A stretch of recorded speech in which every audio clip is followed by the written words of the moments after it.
Bicara tentang paham komunis, kita harus melihat tiga bagian. Yang pertama bagian awal berdirinya. Menurut akte notarisnya berdirinya Partai Komunis Indonesia itu adalah pada tanggal 23 Mei 1920. Meskipun tahun 1914 sudah dibawa oleh Stiflin. Tapi resminya itu berdiri pada tanggal 23 Mei 1920. Artinya pada tanggal 23 Mei kemarin, Lebaran Idul Fitri, itu adalah ulang tahun Partai Komunis Indonesia yang ke-100. Yaitu pada tanggal 23 Mei 2020. Selama berdirinya Partai Komunis ini, sampai dengan tahun 1965, PKI telah mengadakan 3 kali pemberontakan. Sekali pada tahun 1926, pada masih zaman Hindia Belanda. Kemudian pada tahun 1948 bulan Oktober. Biasanya itu memang gerakan komunis itu mainnya itu di Oktober. Di mana-mana itu. Di Soviet juga mainnya Oktober. Pada bulan Oktober 1948 ketika kita sedang berhadapan dengan agresi Belanda, ini komunis menikam dari belakang bangsa Indonesia yang baru 3 tahun merdeka di Madiun dan sekitarnya sampai ke Pacitan, daerah Jawa sana, Jawa Timur sampai ke Jawa Tengah. Itu pemberontakan yang dipimpin oleh Musso dan membunuh banyak tokoh-tokoh agama dan tentara. Yang kemudian oleh Bung Karno dibasmi habis bersih. Mati semua, nggak ada yang hidup, tokoh-tokohnya habis semua. Ada yang terbunuh, ada yang dieksekusi mati. Kemudian komunis menjadi PKI menjadi partai terlarang di zaman Bung Karno. Tetapi menjelang pemilu pertama 1955, tokoh-tokoh PKI muda, DN Aidit dan kawan-kawan menghadap Bung Karno di rumah Bung Karno di Pegangsaan Timur.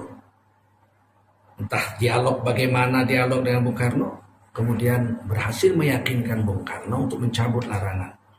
Sehingga Partai Komunis Indonesia boleh ikut pemilu pertama tahun 1955. Bayangkan 1948 ditumpas habis.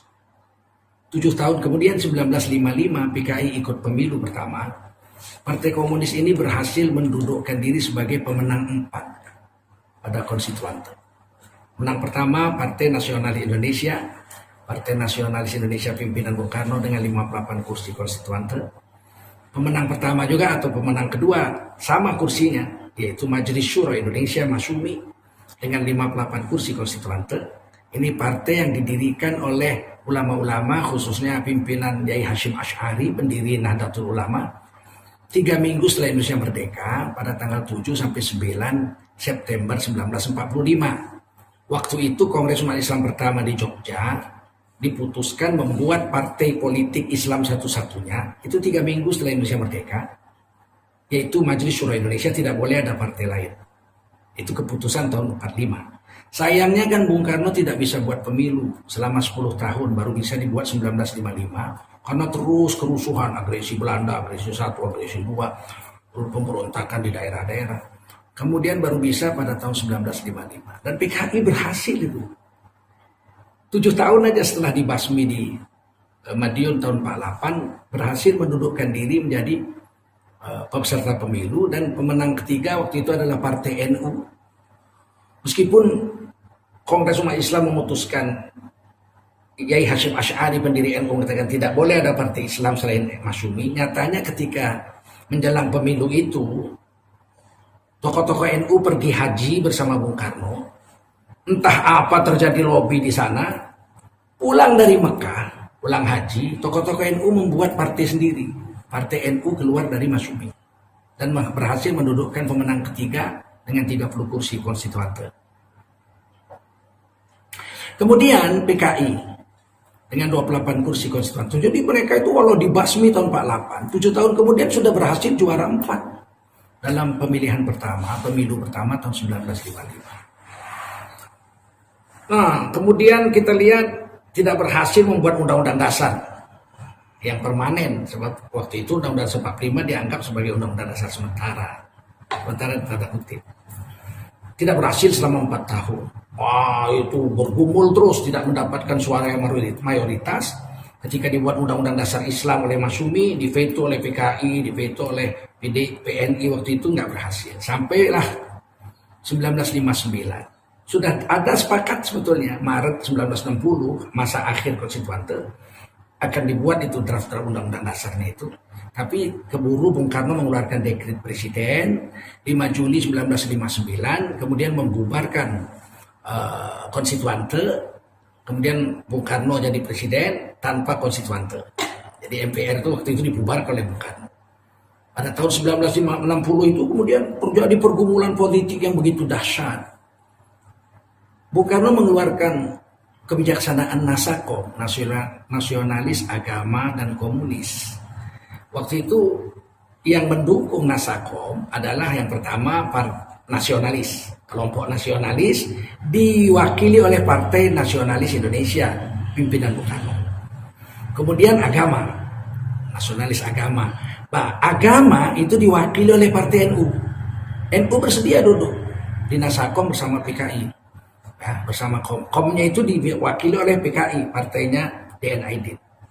Jadi Nasakom itu PNI yang mendukung Partai NU, dan yang ketiga adalah Partai PKI pimpinan DNID. Masyumi menolak. Dan resikonya kemudian Masyumi ini disingkirkan dari panggung politik Indonesia dan kemudian dibubarkan oleh Bung Karno pada tahun 1960. Pada saat itu pengaruh PKI luar biasa. Ulama-ulama yang tidak ulama NU itu ditangkap. Buya Hamka, Syekh Isa Ansori, kemudian Muhammad Nasir, pimpinan Masyumi. Di Medan itu pimpinan Masyuminya Syekh paling berpengaruh, Syekh Arsyad Talib Lubis, penjara. Jadi seluruh Indonesia itu ulama-ulama yang bukan NU itu dianggap anti Nasakom, ya ditangkapi. Dan memang tidak diadili, tangkap aja. Buya Hamka hampir 2 tahun. Menurut adik sekurang Buya Hamka, Buya Bakhtiar yang tinggal dengan bapak saya, yang mengazankan saya waktu saya lahir, anaknya kolonel namanya Buyung, itu orang dekat Bung Karno, intelijen Bung Karno, membolehkan Pak Bakhtiar ini, Buya Bakhtiar, melihat Buya Hamka di penjara, sempat minum kencing. Buya Hamka sempat minum kencing di penjara. Karena begitulah memang parah, tapi tidak pernah diadili, apa salahnya, pokoknya tangkap. Sampai puncaknya Oktober, memang biasanya itu Oktober, gerakan 1 Oktober kan tengah malam, 30 September tengah malam, sudah 1 Oktober. Memang gerakan komunis itu Oktober, di mana-mana begitu. Dan Bung Karno menyebutnya gestok, gerakan 1 Oktober.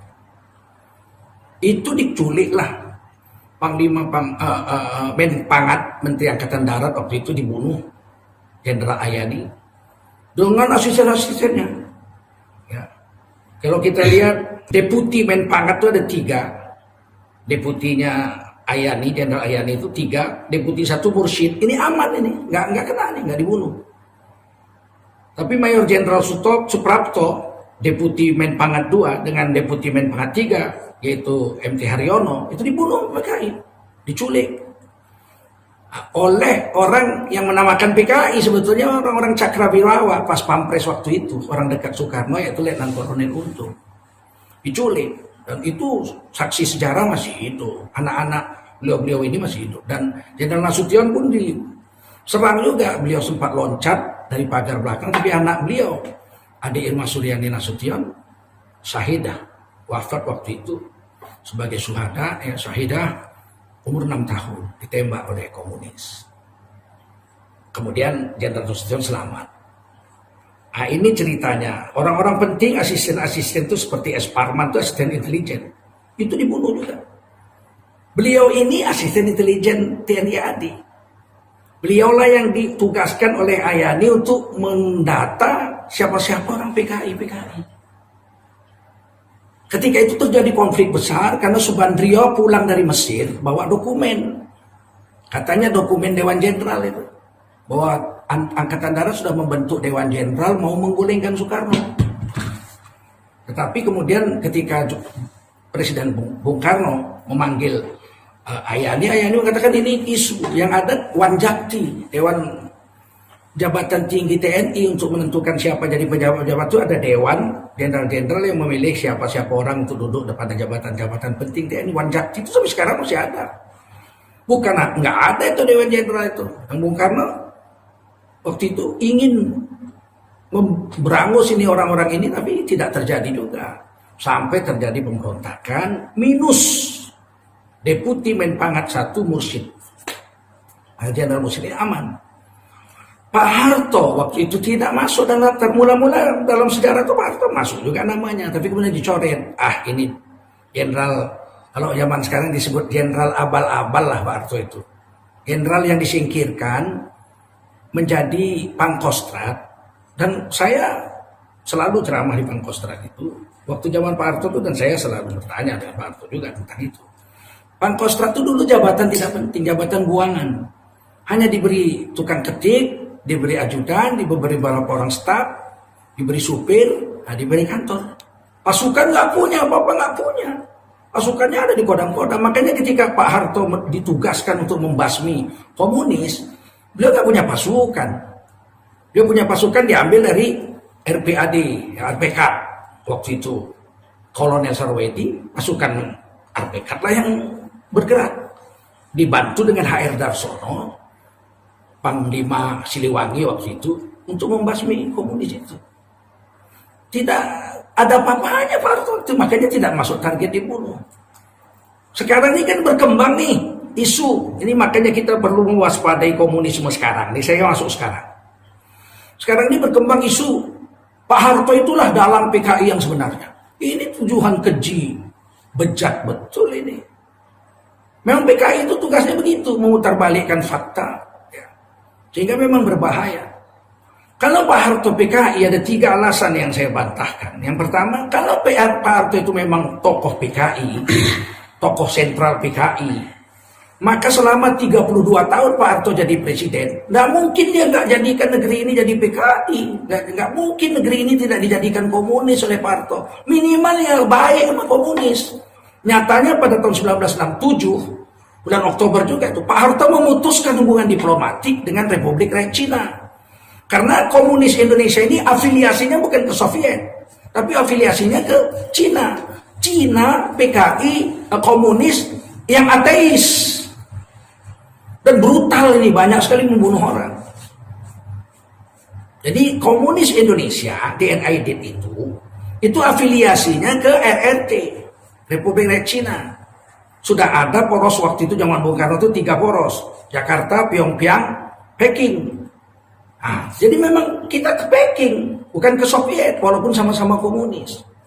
Dan ada rekaman videonya. Saya lihat itu lama sebelumnya saya lihat. Bahwa DNID itu naik pesawat terbang ke Cina, disambut oleh Zhou Enlai, itu presiden Cina waktu itu. Dan itu yang kedua adalah Deng Xiaoping, presiden sebelum ini. Dipeluk itu. Kita tidak bisa bayangkan kalau komunis berhasil memberontak, presiden Indonesia DNID, presiden Cina Deng Xiaoping.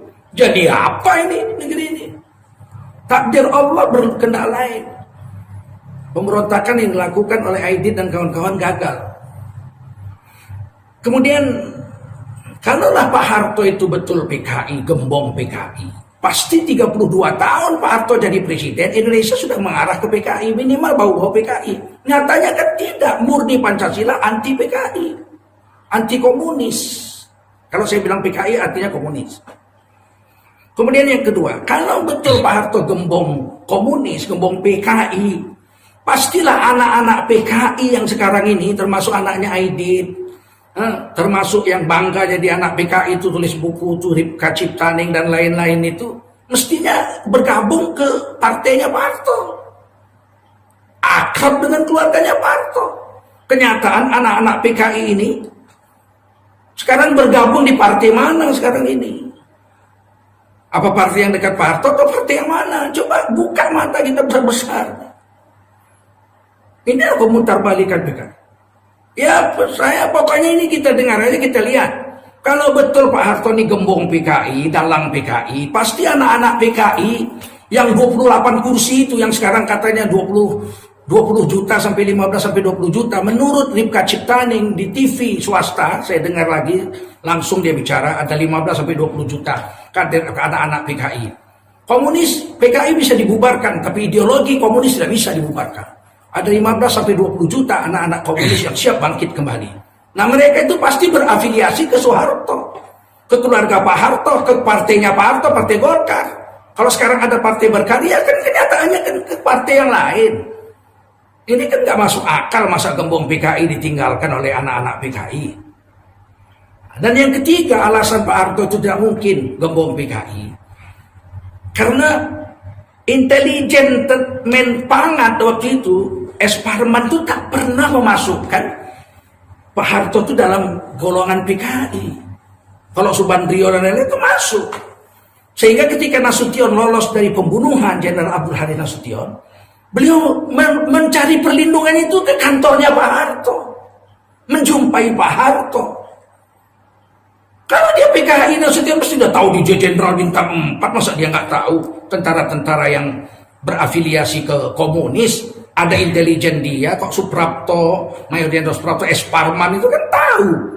Nyatanya Jenderal Abdul Haris Nasution minta perlindungan sama Pak Harto, yakin Pak Harto itu tidak membunuh. Kalau memang Pak Harto komunis, Nasution datang berdua-dua, tinggal dor aja mati, nggak ada bukti, tanam aja di belakang markas Kostrad itu. Nggak ada yang tahu Nasution dibunuh sama Pak Harto. Kalau Pak Harto memang PKI.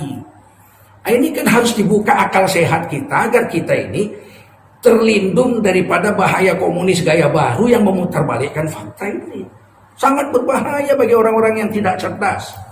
Nah, setelah PKI habis, selama 32 tahun PKI tidak punya panggung di Indonesia. Bahkan anaknya aja nggak bisa jadi pegawai negeri. Screening, saya itu jadi pegawai negeri tahun 86. SK saya keluar 87. Saya itu tesnya 9 kali tes kemampuan bahasa Indonesia segala macam, tahanan negara, ketahanan segala macam. Tes terakhir itu saya menghadap Kasospor. Ada 3 orang staf di situ yang memeriksa berkas saya, ada nggak bau-bau komunis. Ke atas, ke samping, ke bawah diperiksa. Artinya 32 tahun komunis tidak punya panggung. Tapi kemudian pada tahun 1998 terjadi reformasi itu, 1999 tahanan-tahanan politik dibebaskan oleh Bapak Profesor Dr. Habibie sebagai presiden pengganti Pak Harto. Tahanan-tahanan politik Islam yang di komando jihad dan lain dibebaskan, tapi tahanan-tahanan PKI juga dibebaskan. Nah inilah mulai terjadi kerancuan-kerancuan. Subandrio, tokoh PKI yang dipenjara, itu di pengadilan militer waktu ditanya, Anda PKI? Dia bilang, tidak, saya orang Islam, orang KTP saya Islam, orang saya udah naik haji kok. Jadi PKI itu naik haji, KTP-nya Islam. Kemudian auditor militer bertanya, Anda Islam? Islam. Sholat subuh berapa rakaat? 6 katanya. Nah, ini kualitas PKI. Dan ketika di penjara, saya itu masih ingat betul siaran TVRI ketika Subandrio kawin di penjara, menikah di penjara. Ya di Cipinang penjara kawin, disiarkan di TVRI. Saya melihat itu siaran langsung itu. Diwawancara dia bilang apa? Saya itu bersyukur, alhamdulillah. Saya masuk penjara itu ya jadinya saya ngerti agama. Kalau saya dulu mati dulu masuk neraka loh. Begitu kayak ngomongnya begitu.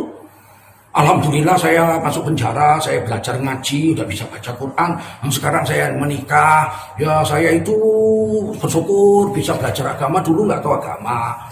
Tobatlah kira-kira begitu. Begitu keluar dari penjara ngarang buku bahwa PKI itu korban, bukan pelaku pemberontakan. Nah, saya pernah berdialog dengan Abang Anda AM Fatwa yang ketika itu di penjara juga. Di zaman Orde Baru, beliau sempat berbicara dengan Kamaruzzaman, ya salah satu pentolan PKI, dan mengatakan memang PKI memberontak. Kamaruzzaman pun mengatakan iya. Padahal dia nggak setuju, nunggu sebentar lagi, belum mateng, tapi Aidit waktu itu nggak sabar melakukan pemberontakan itu, dan akhirnya habis, gagal pemberontakan itu. Terakhir saya ingin sampaikan bahwa PKI itu memang komunis itu yang berontak adalah dari buku yang dikarang oleh Manai Sofyan. Ya, siapa menabur angin akan menuai badai. Ini orang tua kandung dari Sofwan Sofyan, anggota DPR RI dari fraksi PDI yang wafat ketimpa motor gede waktu jalan naik motor gede ke Jawa. Jadi Maneh Sofyan menulis satu buku, Siapa Menabur Angin Menuai Badai. Di situ dia ceritakan bahwa setelah PKI memberontak dan menguasai RRI, Letnan Kolonel Untung itu membuat pengumuman propaganda. Jadi dari dulu itu sudah ada memang propaganda PKI ini, komunis ini.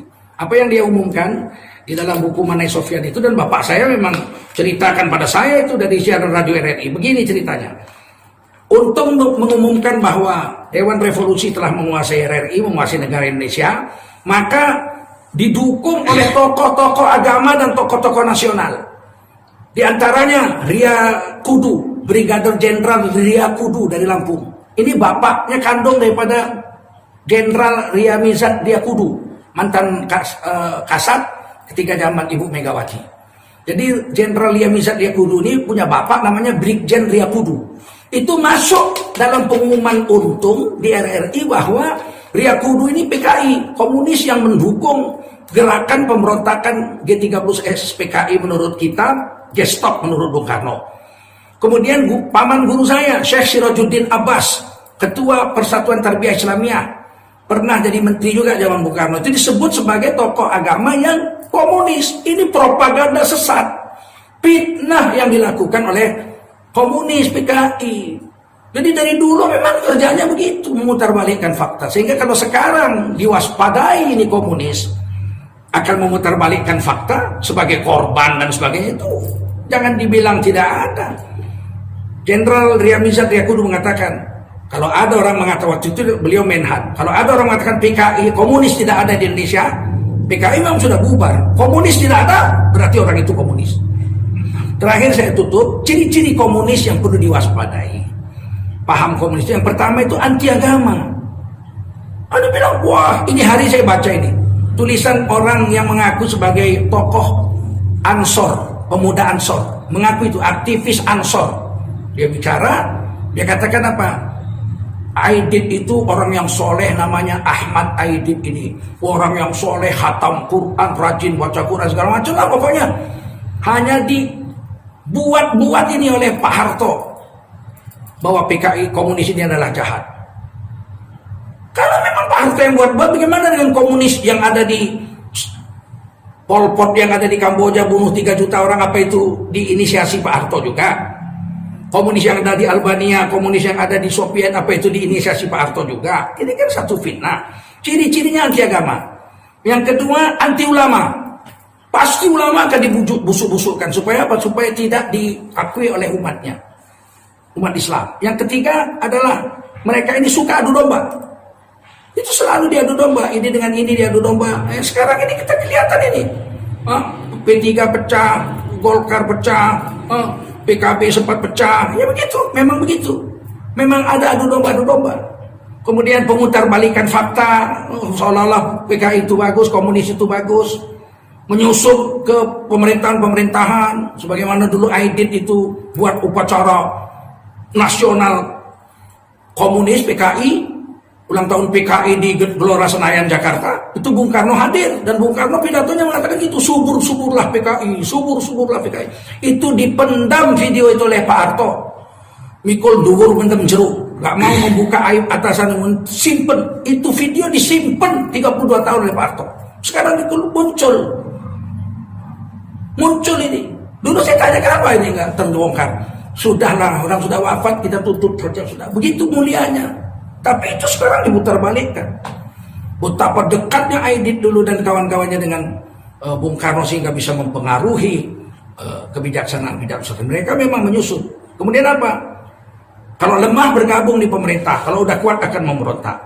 Terakhir, ciri-ciri komunis itu, mereka tuh suka maksiat.